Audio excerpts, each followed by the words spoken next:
Sejam muito bem-vindos. Está aberta mais uma sessão de As Novas Crónicas da Idade Mídia. Eduardo Oliveira e Silva, Luís Marinho, Luís Marques e Rui Pego. A campanha termina esta sexta-feira. Deixem-me arrumar já a questão de André Ventura. Vamos começar por aí. Proponho, ele disse, está em curso uma tentativa de desvirtuar estas eleições. Isto surgiu depois de uma graçola infeliz de um militante do Bloco de Esquerda, que tinha assento numa das mesas no estrangeiro, mesas de votação de uma Assembleia de Voto no estrangeiro.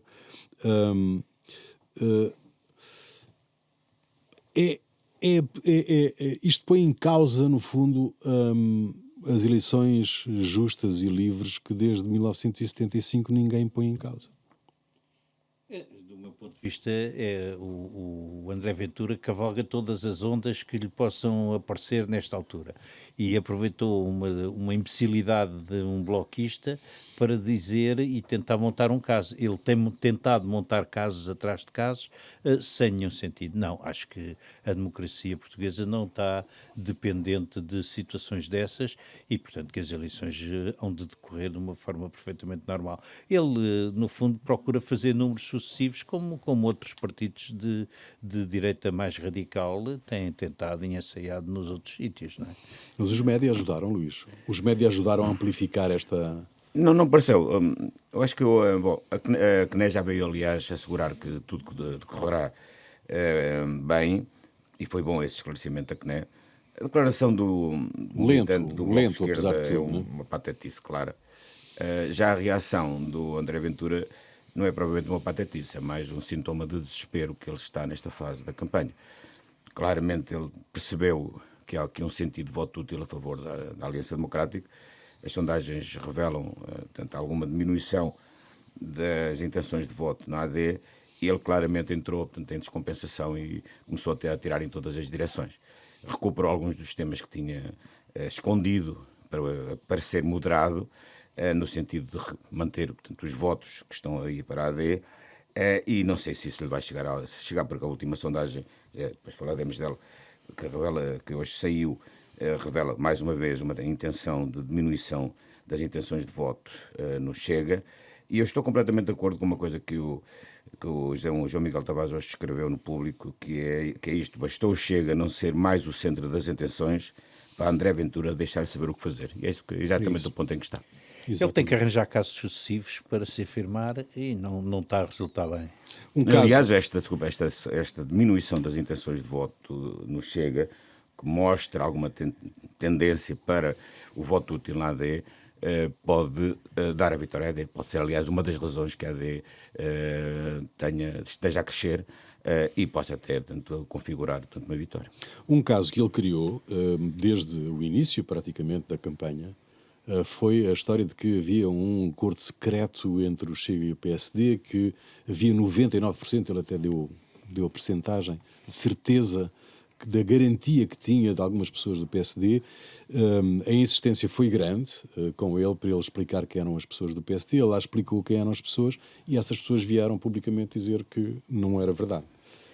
Falo de Ângelo Correia, falo de Rui Gomes da Silva, falo de... O Rui Gomes da Silva é o que admite. É o que admito, sim. Mas sim, que fala com ele. Admite assim meio embrulhado, como é típico dele, não é? Aliás, pode falar com ele sobre o tempo, não é?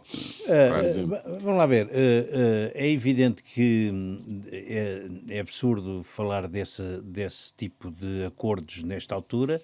Agora, não é absurdo admitir que esse cenário possa vir a verificar-se. E, portanto, mas o que ponto é que ele faz? Não é esse, Eduardo. Eu sei. O que eu gravo é que ele foi apanhado numa mentirola, não é? Ele foi desmentido pelos próprios, não é? Mas é assim, quem não sabe inventa, não é? E, portanto, ele está aqui a fazer Ele está a tentar criar o caos. Ele está a tentar criar o caos no adversário para que se manifestem divergências. Está a tentar dividir o PSD, no caso em concreto. Mas é evidente que os resultados podem ditar alguns tipos de acordo e isso nós não podemos, eventualmente, rejeitar do ponto de vista absolutamente formal, não é?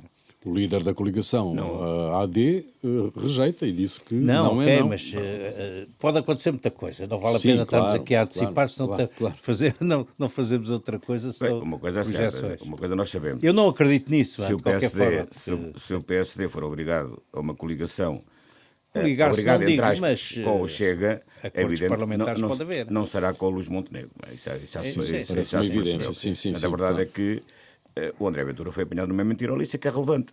É um indivíduo que mente, descaradamente. Foi desmentido pelo Ângelo Correia e pelo Miguel Relvas, e acredito, portanto, que ambos estejam certos, e qualquer indicação que venha do Rui Gomes da Silva vale tanto como um espirro meu daqui a bocadinho, não vale nada, não é? Rui Gomes da Silva não conta nada no PSD, já não conta há muito tempo e agora ainda menos. Ele foi apanhado numa mentirola, é um mentiroso, ponto final. O Ventura sente-se o desespero e, portanto, desde as promessas, já há um tempo anterior, não é? Desde as promessas do tudo para todos, dos aumentos das pensões, disto, daquilo, ele desorientou-se ali um bocado. Aliás, a própria campanha modificou-se durante a semana, daquela coisa praticamente do chá das 5 para tentar arruadas. Enfim. Ele joga muito neste Basicamente, território das redes sociais. foi apanhado em contrapé nos Açores. Nos Açores, portanto, ele provocou, foi um dos partidos que esteve na origem das eleições antecipadas, pensava que ganhava com isso e não ganhou nada. E a partir daí pelo contrário, ficou desorientado. Do ponto de vista estratégico, perdeu o norte.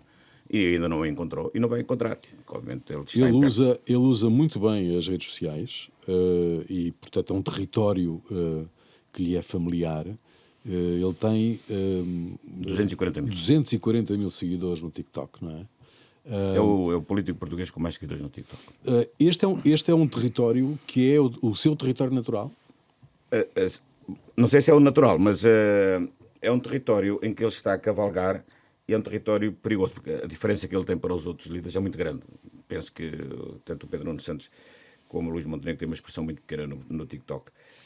O problema é que o TikTok tem uma força bastante significativa entre os jovens. Esse é que é o ponto.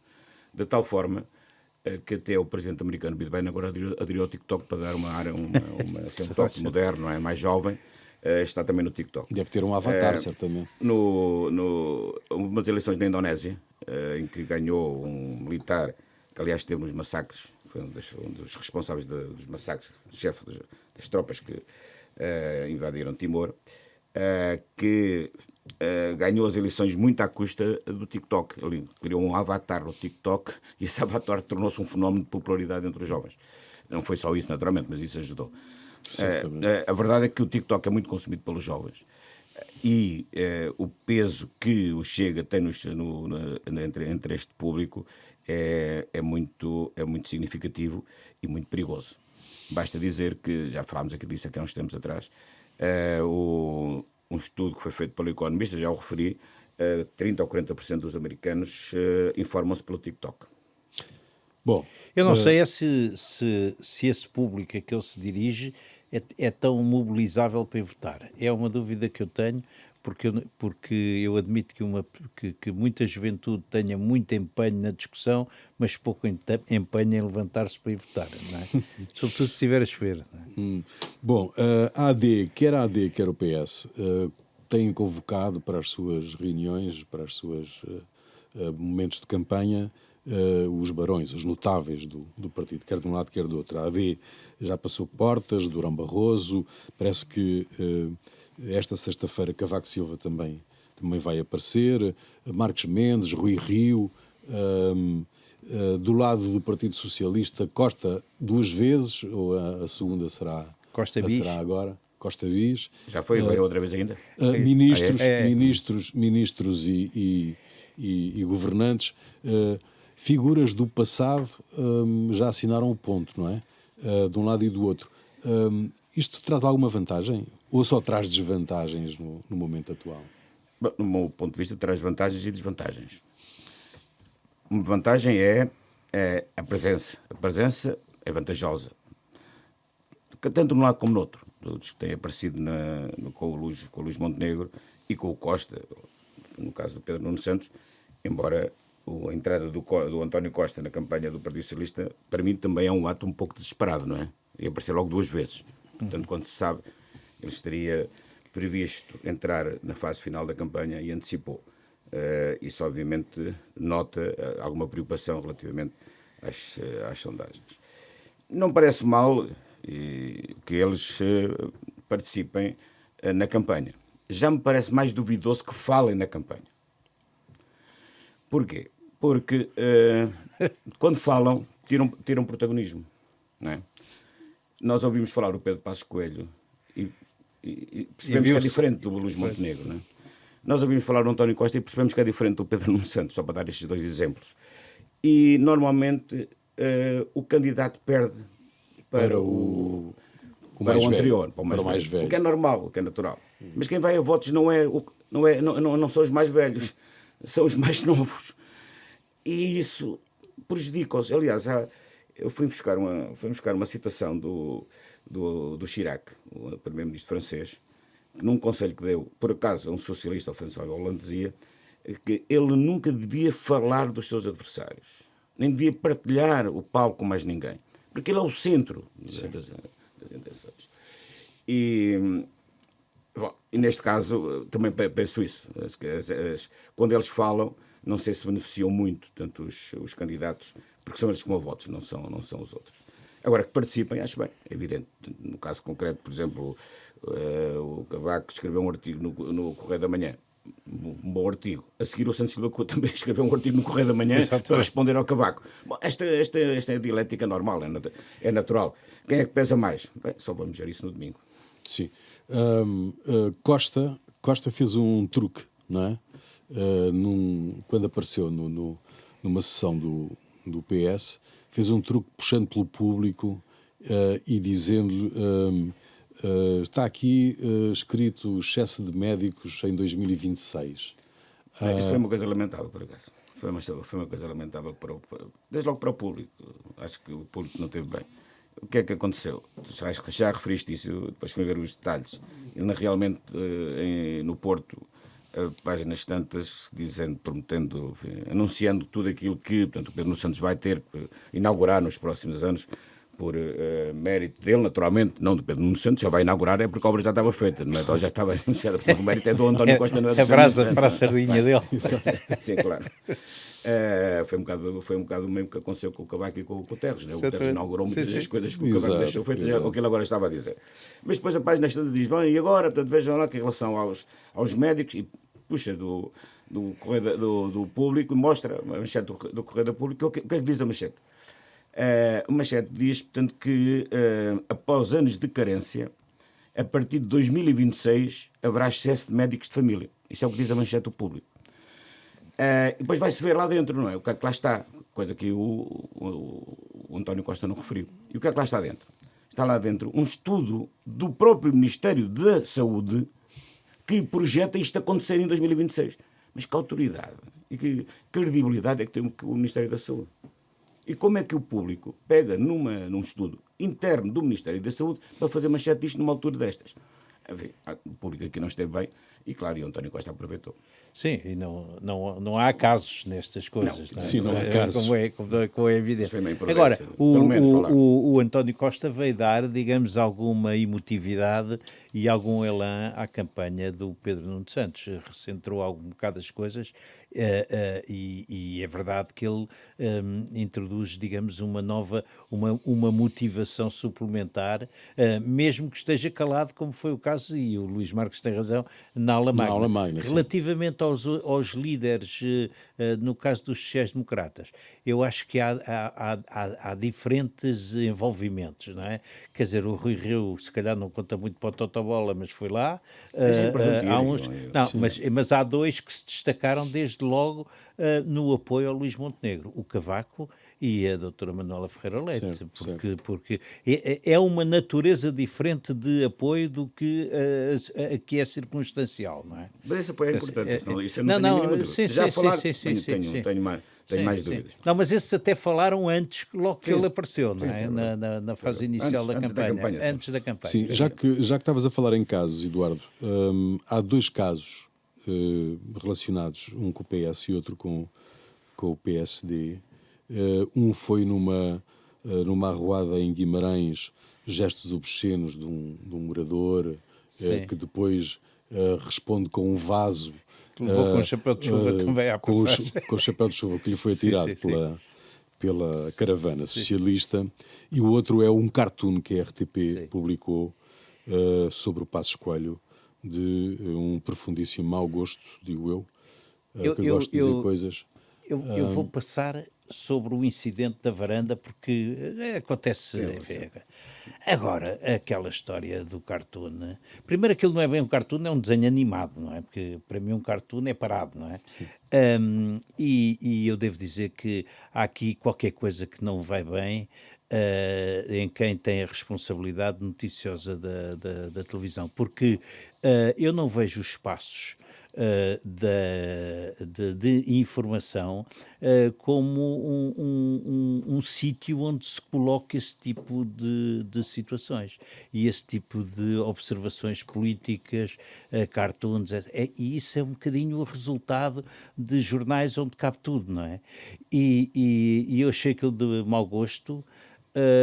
Achei que a direção de informação da RTP fica mal ao aceitar e deixar existir aquele tipo de situações. É preciso depurar os telejornais de determinadas situações. Eu vejo, por exemplo, o País Regiões, não é?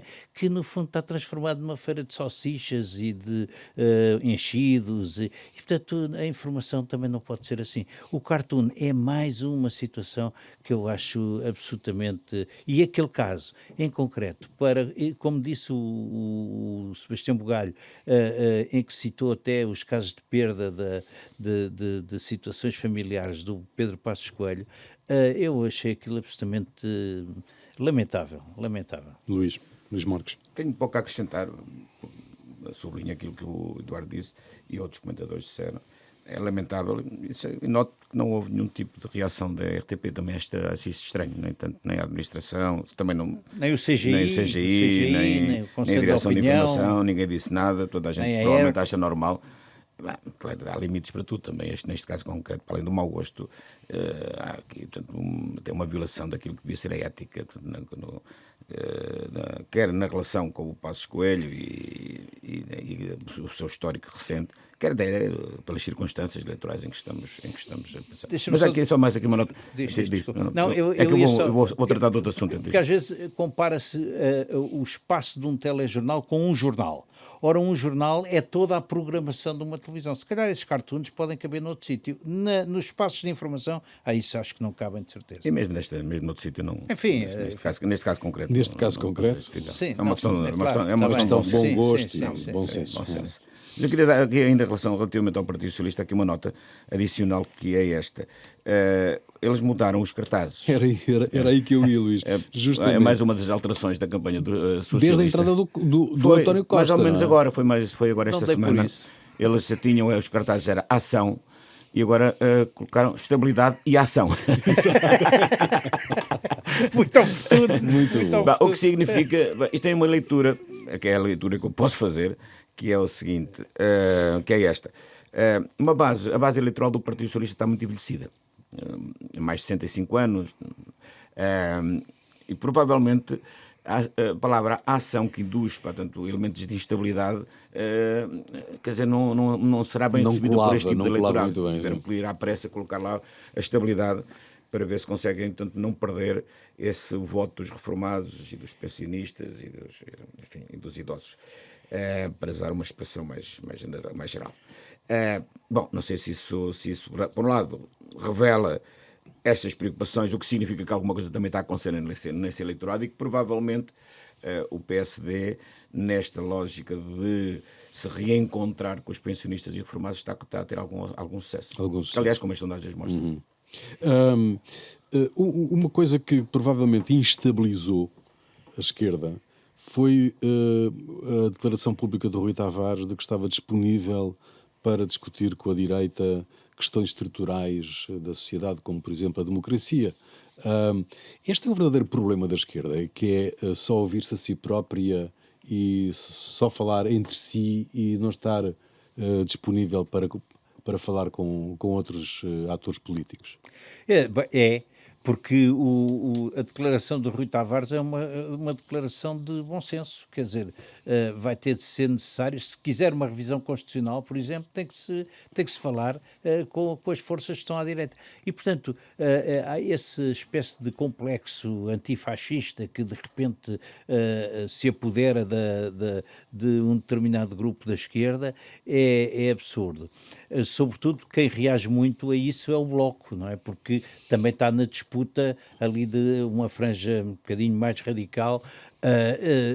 Mas já a semana passada, se nós analisarmos a outra declaração do Rui Tavares, que é de excluir qualquer negociação também com o Chega, então aí volto a dizer que é a apartheid, não é? Porque eu percebo que ele se tenha que entender com a AD, mas não pode ignorar depois 10 ou 15% de eleitores que venham de outro sítio. Quando houver o Parlamento tem que funcionar com interações e existe isso, não é? Para todo o lado. Portanto, mas há, digamos, a esquerda cristaliza-se sempre que ouve falar de qualquer coisa, ou sempre que ouve falar só não cristalizam quando ouvem falar do Trump também, aí ficam todos, digamos, muito radicalizados, e do Putin tem sempre dúvidas, afinal é capaz de ser bom rapaz e tal. Luís Marques. Bom, o Rui Tavares surpreende-nos porque tanto diz coisas muito acertadas, como às vezes diz outras são muito disparados. Mas, em geral, é uma pessoa moderada, inteligente, com uma boa preparação e, indiscutivelmente, marca a diferença, portanto, nesta chamada extrema-esquerda. Esta proposta é uma boa proposta, surpreendente, mas boa. De facto, ela é sensato. Na medida em que está a olhar para uma realidade em que objetiva, em que ele poderá ter um papel, e esse papel é relevante. Essa moderação, o que é curioso é como essa moderação lhe está a fazer ganhar votos, não é? Isso é que é estranho. Estranho no bom sentido. Ou seja, à esquerda, mesmo na extrema esquerda, há margem para ser moderado. E isso é muito positivo. Ou seja, o discurso do Bloco de Esquerda, que é extremista, ou do PC, portanto, que também é radical, contrasta muito com este tipo de discurso e de estratégia do LIVRE.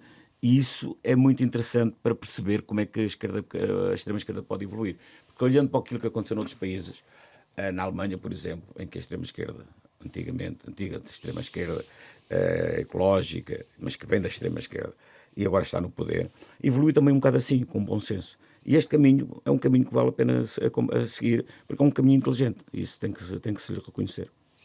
Últimos números de sondagem, nós estamos a gravar quinta-feira. Últimos números de sondagens, AD com mais 6 pontos, à volta disso, 6 pontos exatamente, do que o PS.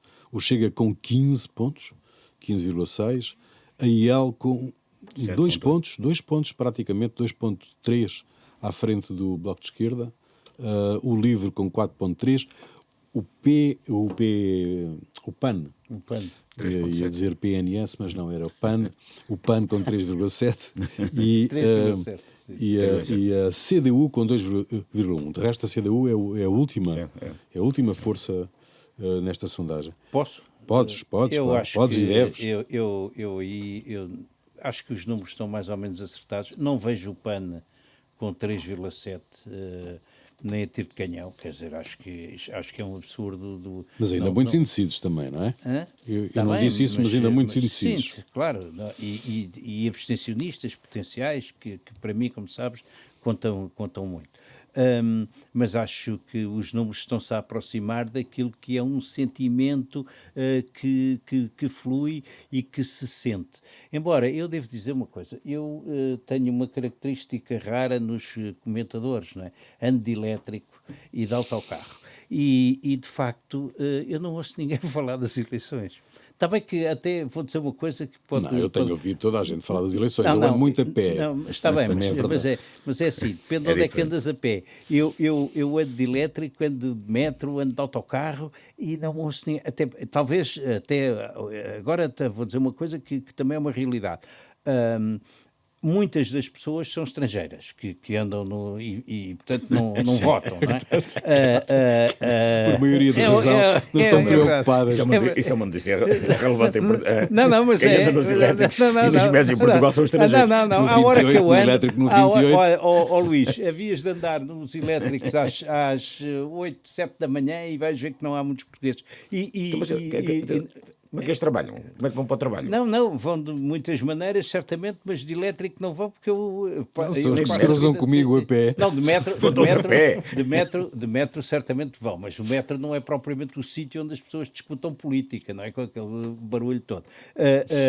Mas a verdade é que eu não ouço as pessoas muito preocupadas e muito... Falam assim levemente sobre as questões da política. A percepção que eu tenho...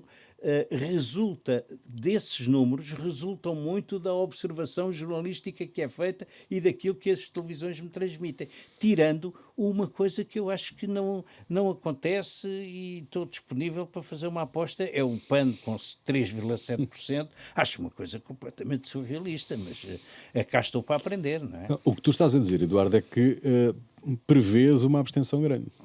Isso prevejo, sobretudo se chover, mas prevejo uma abstenção grande, até porque eu acho que a abstenção não é sempre a mesma. E, portanto, um desiludido do Partido Socialista pode não se atirar para os braços do Montenegro ou de... E ficar em casa, não é? Pode ficar em casa, exatamente. Luís Marques.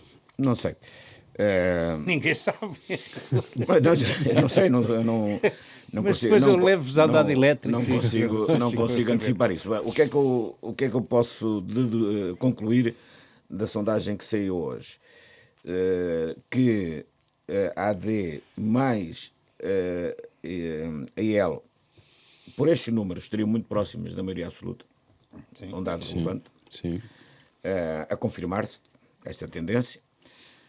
Que, ao contrário daquilo que parecia da nossa conversa, há um dado relevante, é que os indecisos baixaram de 21% para 13%, ou seja, continua a ser alta, mas já é bastante mais baixa do que aquilo, tanto que era há apenas uma semana. Numa semana 8% dos inquiridos decidiu-se. E recordo que nas últimas eleições, à entrada da última semana, estavam, penso que 17%, estavam mais do que 13%, se a memória não me falha. Sim, eram 16 ou 17%. Sim. Está melhor por esta sondagem. Depois, perguntados sobre como é que gostariam de ver o próximo governo, as 3 primeiras hipóteses são maioria absoluta da AD, AD mais Chega, AD mais IEL. E só a seguir é que vem para possibilidades com o Partido Socialista. O que significa que, por este dado, a maioria dos inquiridos já incorporou, portanto, que será a AD a liderar o próximo governo. Se vai ser assim ou não, no domingo saberemos. Mas esta é a tendência e esta tendência está em linha com o tracking poll da CNN, que todos os dias temos, onde estes números são mais ou menos estes. Não sei se isto... Sim, eu acho que em algum sentido já está encontrado aqui um sentido. Depois pode virar. Pode haver. Faltam 2 dias. Aliás, viu-se da outra vez, não é? Quer dizer, porque as sondagens também davam o Rui Rio com um resultado muito confortável e tal, e depois foi o que se viu, não é? Só vi uma que deu essa. Uma assim de forma mais que foi a Daxi mais. As outras estavam mais ou menos empatadas. Num balanço da campanha e sobretudo dos debates na televisão, dos 30 debates feitos na televisão, do vosso ponto de vista, ajudaram a esclarecer? Foram úteis? Há aqui deixem-me só referir aqui um painel que o Mais Marca, Meios e Mercado do ECO fez com 50 diretores e editores de meios de comunicação, de órgãos de informação e de rádio, televisão, jornais e digitais, para refletirem sobre os mídias, e falam também sobre a questão dos debates. E 57% considera que não foram úteis. Não, 57% dos 50 diretores. Dos 50 diretores. É muito diretor. Mas diretores e editores. Está bem. Posso, sim. Luís? Sim. Não, eu diria que não concordo. Acho que eles foram úteis, tiveram o seu papel num dado momento, entraram numa fase de esclarecimento, tiveram aquele regulamento dos 30 minutos, eu acho que foi relativamente saudável. O grande debate entre os dois principais candidatos foi um bom momento de esclarecimento. O público acompanhou numa medida interessante, embora eu acho que as diversas plataformas hoje façam com que as pessoas se dispersem. Acho que acho que foram úteis, mas acho que foram indicadores, mas não são eles que decidem a campanha, não é? E, portanto, tudo aquilo que sucedeu desde então já atenuou um bocado aquele efeito, enfim, que teve naquele momento. A campanha eleitoral, no sentido clássico, ainda joga bastante, a meu ver, e, sobretudo, as televisões, os telejornais. E depois há uma coisa que há uma desproporção, apesar de tudo, no tempo de campanha eleitoral formal, que joga completamente em desfavor dos partidos não parlamentares, não é? Quer dizer, são completamente cilindrados. Eu não me lembro de ver uma coisa sobre o Volt ou sobre o ADN, porque é do lado dos adventistas e tal. Se O ADN eu vi muitas coisas, inclusivamente o português do presidente do partido. Por exemplo, há aquele partido de fraude que é o JPP, não é? Que anda aí, que aquilo é um partido regional. Como os partidos regionais são proibidos, acho que o homem chegou aí ao terreiro de passo, disse umas coisas que é para fingir que é um partido nacional, não é mais nada. Luís Marques. Bom, já se percebeu que as campanhas eleitorais, e não é de agora, não são exatamente o palco para discutir os grandes temas, não é? Também é verdade. Nem nos debates, nem fora dos debates. Na realidade, nós chegamos às eleições sem ter discutido os principais problemas do país.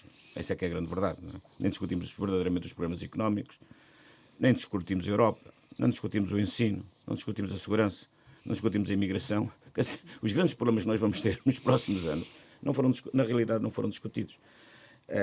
Isto mostra, portanto, que o mais importante neste período é as percepções, gerar as percepções. E afirmar as lideranças e a capacidade dos líderes face aos seus potenciais eleitores. E dessas percepções são importantes. Portanto, os frente a frente, os debates, sobretudo, foram importantes para afirmar esse carisma e essa personalidade e essa capacidade de liderança. E aí, mais do que aquilo que eles disseram, as prestações mostraram um determinado tipo de comportamentos. E, claramente, o Luís de Montenegro, fazendo aqui um pequeno balanço, o Luís de Montenegro saiu-se muito bem desse período, dessa frente. O Pedro Nuno Santos saiu-se mal, tirando o último debate, mas isso não chega para atenuar o facto de ele não ter estado instável, inseguro, com uma fraca capacidade argumentativa. Depois os outros, o Raimundo foi um fiasco, não está habituado claramente no território dele. A Mariana Mortágua esteve demasiado crispada, também não passou. Correu-lhe tudo mal. Correu-lhe tudo mal. O Rui Rocha, melhor do que aquilo que estava à espera, passou uma boa imagem, vê-se agora nas sondagens. O Rui Tavares teve bons e maus momentos, mas em geral teve bem. E a Inês eu não consigo perceber, portanto, enfim, não sou desse território. Falta o Ventura. E o Ventura. Não, e o Ventura foi errático também lhe correu mal, foi um bocado errático. Não direi, não consigo ter uma avaliação se foi positiva ou negativa, mas não fiquei muito convencido. Teve que mudar, inclusivamente, exatamente, na parte final, sim. Na parte final, sim. Reformular a estratégia. Essa estratégia também começou na parte final. Mas a percepção é muito importante. Essa percepção. Isso provavelmente criou, num determinado tipo de eleitorado, a convicção de que o Luís de Montenegro oferece mais garantias de estabilidade que o Pedro Nuno Santos. Parece-me a mim, não é? Não sei, logo veremos, não é? Mas para o Luís de Montenegro isso foi muito importante. Conseguir criar essa imagem de estabilidade, de confiança no eleitorado, sobretudo que era o eleitorado certo, do Partido Socialista, o eleitorado mais idoso, dos reformados, foi muito importante para ele, se confirmar que ele vai ganhar. A pergunta do Rui é que eu não percebi qual é a tua resposta. Foram úteis ou inúteis? Eu achei que não, os debates, os 30 debates da televisão. Se aquilo foi útil... Foi útil nesta perspectiva que eu estou a falar. Sim. Não foi útil para discutir ideia. Também. Não foi para discutir ideias. Hoje ninguém consegue dizer o que é que foi discutido. Agora, foi discutido para perceber o carisma, tanto a capacidade deles, a capacidade de liderança. Isso é muito importante para as pessoas que tanto gerarem um movimento de confiança no político em quem vão votar. Nesse sentido foi importante. Muito bem, nós lançamos daqui um repto para que toda a gente vá votar, bem entendido. É fundamental. O voto é essencial. fundamental. Um outro tema que trazemos para esta conversa é a televisão.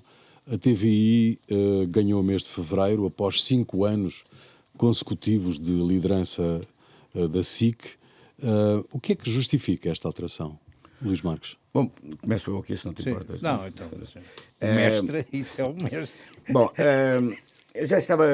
já era previsível que acontecesse, porque as duas estações, há largos meses, quase há um ano até, andavam muito próximas, ali sempre com décimas de diferença, e bastava um pequeno acontecimento para que uma delas passasse à frente da outra, neste caso concreto a TVI passasse à frente da SIC, também só passou por 4 décimos, exatamente na mesma tendência que já vinha atrás da SIC em relação à TVI. Os últimos meses não correram muito bem à SIC, sobretudo no prime time, por causa das novelas. As novelas caíram bastante relativamente àquilo que é o histórico. Isso às vezes acontece, uma novela correr melhor ou pior, e a TVI teve aqui, sobretudo, uma novela que está a correr um pouco melhor, que é o Cacau, e uma programação mais sólida, mesmo na manhã e na tarde, com a mobilização da Cristina Ferreira para as manhãs. Agora, o que é extraordinário, e isto, quer dizer, o que eu acho é que isto que aconteceu agora pode acontecer ao contrário este mês ou no próximo. Ou seja, não vai haver provavelmente mais nenhuma situação em que uma estação está 5 anos à frente da outra. Provavelmente isso não vai acontecer.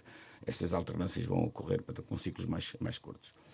Mas aqui um dado interessante que eu gostaria de destacar, que é o seguinte. O José Eduardo Muniz, no dia 17 de 2 de 2022, assumiu a direção-geral da TVI e deu uma entrevista onde anunciou uma revolução nas televisões jornalistas. Segundo ele, o que ele disse na altura é que as televisões jornalistas estavam em perda, que era preciso uma reconfiguração e uma renovação das televisões jornalistas.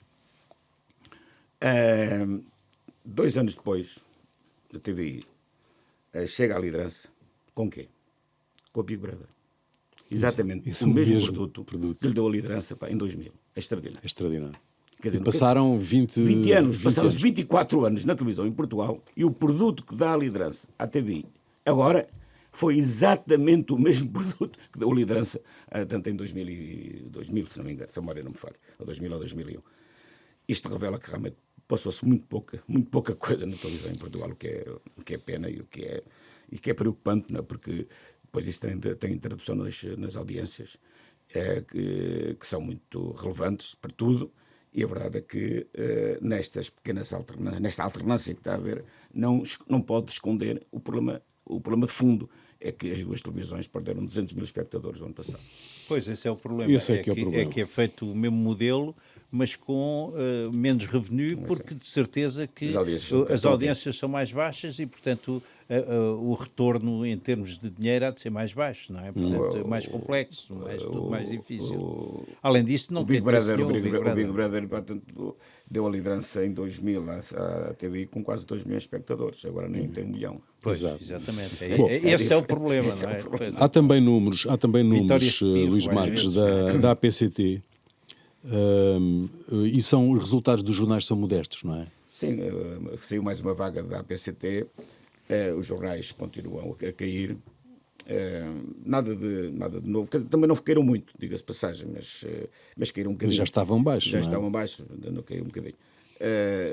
Portanto, a parte do online subiu, as assinaturas, portanto, digitais, no caso do público até subiram, e nos outros mantiveram-se. Penso que no Expresso também subiram um bocadinho, mas muito ligeiramente.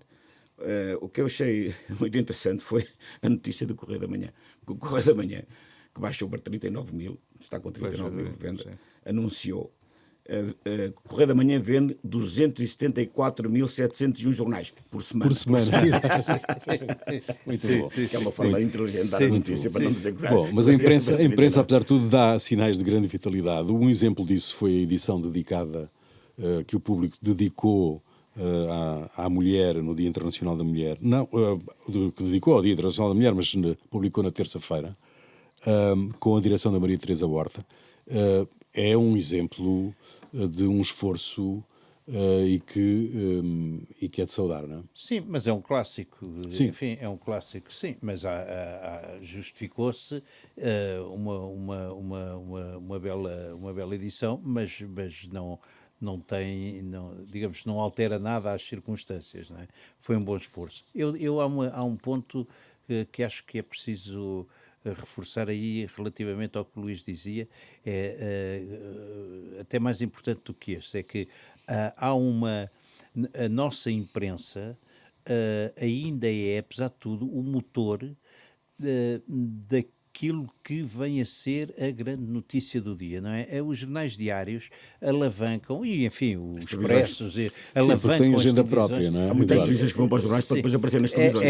E aquilo é Tem tudo agenda picado própria, os e tal. jornais Sim, também, sim, não é? têm e fazem com qualidade. Há muito jornal que consegue trazer e depois marcar a agenda nesse dia e enfim, toca a todos. Eu acho mesmo Toca a todos, não é? acho mesmo que é só isso que justifica a existência de alguns jornais.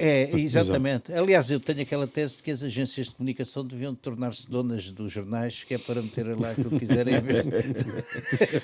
Mas deixa-me dar uma nota em relação à edição do Público. Sim. Parabéns ao Público, excelente edição, um grande trabalho e uma grande entrevista com a Maria Teresa da Horta, que é uma grande senhora. E vou só dizer o que ela disse, vou-me citá-la, porque vale a pena. A propósito da proibição das três mulheres, das três Marias, como sabem, ela citou uma declaração do Marcelo Caetano, que disse, numa das suas conversas em família, disse: quer chamar a atenção das pessoas para três mulheres que não são dignas de ser portuguesas, referindo-se às três mulheres. Exclamação da Maria Teresa Horta, e isto é que vale a pena, que é de uma grande senhora. O grande Marcelo, inteligente e culto. Exato. Muito bonito. Muito bom. Parabéns Muito bom. para a Maria Sim, Teresa senhora. Horta. Nós estamos mesmo a caminhar para o final, mas eu não... Gastaríamos aqui 2 ou 3 minutos para tocar em duas coisas rapidamente. Uma, o Trump, que na terça-feira gorda esmagou e, portanto, é o próximo adversário do Biden, certamente, com grandes possibilidades de ganhar. Quais são as tendências que existem neste momento das sondagens? Vão nesse sentido. Não. Posso começar eu? Bom, já se previa que fosse este o desfecho das primárias dos dois partidos. Vamos ver se fica assim. Pode não ficar assim. O Trump vai, até porque o Supremo Tribunal agora, portanto, decidiu que ele poderá ir portanto, havia um estado, penso que o Colorado, que eu tinha retirado da votação, e o Supremo Tribunal obrigou a repor. Portanto, ele irá até as eleições, quase seguramente. Não é certo que o Biden vá, ainda, veremos. Por várias razões, uma delas é pelas sondagens. O Economist está a acompanhar a partir de agora, portanto, o processo, portanto, com um trabalho de sondagens semanais, que não são sondagens próprias e são uma compilação de todas as sondagens, portanto, que eles consideram credíveis, né? E o Economist é um jornal, é uma revista credível, como todos sabemos. E a última sondagem que foi da edição da semana passada, desta semana ainda não saiu, dava 46-44 para o Trump em relação ao Biden, aumentando um ponto da semana anterior, o que significa que há aparentemente uma tendência do Trump se distanciar do Biden. Se isto continuar assim, eu não sei se o Biden passará à segunda fase, não sei, tanto porque a Assembleia do Partido Democrático, a Conferência do Partido Democrático que vai escolher o candidato, será ainda, penso que em maio ou junho, e há umas forças dentro do Partido Democrático, está muito dividido em relação que não querem a este o Biden, ponto. Há uma parte que não quer, por várias razões, até pelas fragilidades físicas dele, que são manifestas e bastante óbvias, e há uma facção dentro do Partido Democrático que considera que era preferível, tanto o Partido Democrata apresentar-se com outro candidato. Seja assim ou não, não sabemos, mas que ainda está aqui um grande ponto de interrogação, está. O facto Eduardo, é que o Trump tem 6% de vantagem, segundo as últimas sondagens. Nesta do Economist tem 2. Não, mas 46-44. Ontem saiu uma que indica que ele tem 6%. Eu penso que há uma reação da América Profunda que apoia e digamos, entroniza Trump, porque o Trump está a representar aquela América tradicional, redneck, o que seja, mas também um movimento contra esta cultura woke que se está a generalizar nos Estados Unidos e na Grã-Bretanha, nomeadamente. E são movimentos que tendem a mostrar uma certa saturação de um determinado tipo de complexo esquerdista que invadiu também os Estados Unidos. E, nesse sentido, eu acho que o Trump é um perigo. Não sei se haverá outro candidato democrata. Talvez fosse desejável. Isso haverá, mas parece sempre alguém, mas não é? É uma tem fragilidade. alguma popularidade. E há aqui um ponto que é a fragilidade do... Eu gosto do Biden. A fragilidade do Biden, não. A fragilidade do Biden. Até a debilidade física, não é? É do muito Biden. óbvia. Uma palavra sobre António Pedro Vasconcelos. Bom, foi uma grande perda para a cultura portuguesa e para o cinema em particular. Ele era um grande cineasta, um grande homem de cultura, é uma pessoa muito afável, muito inteligente, muito com um bom sentido de humor. Sempre que nos encontrávamos pela RTP, os nossos estudos, eles diziam assim, bom, da TAP não falamos. Exatamente. Tinha esse fair play. Foi uma grande perda e os meus pêsames para a Teresa, a esposa que trabalhou comigo no Expresso, e para o resto da família, claro. Foi uma perda. Enfim, vamos lá. Mas ficam os filmes, fica a sua obra. Eu partilho de tudo o que o Luís Marques disse e acrescento só uma coisa, é talvez o realizador que estava mais próximo do paradigma do que é o cinema, sim. E não daquela... Eu apostava no daquilo, cinema, num cinema popular, com movimento, exatamente, e não com aquelas chumbadas que normalmente caracterizam boa parte do cinema português. E ele acreditava que o cinema que era possível fazer cinema para as pessoas, para as pessoas verem, para as massas. Não, ele dizia uma coisa muito curiosa, que era um filme que é preciso um manual de instruções para o ver, não faz muito sentido. Bom, eu destaco aqui, em relação a António Pedro Vasconcelos, um livre pensador, indiscutivelmente, a manchete do DN, que diz uma coisa muito bonita, que é: António Pedro não morreu aos 84, viveu 84 anos, que acho muito bonita. E depois citá-lo, o lema de vida dele era desejar tudo, esperar pouco e não pedir nada. Muito bem. Os grandes enigmas, já a seguir. Os grandes enigmas, quem quer começar? Bom, Eduardo. O Luís Marques apontou para mim.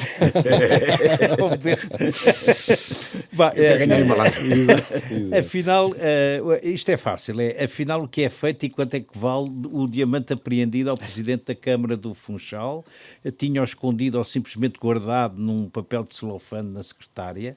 Uns diziam que aquilo valia 50 mil euros, foram proclamados assim pelo Ministério Público. O advogado de defesa diz que é uma ninharia.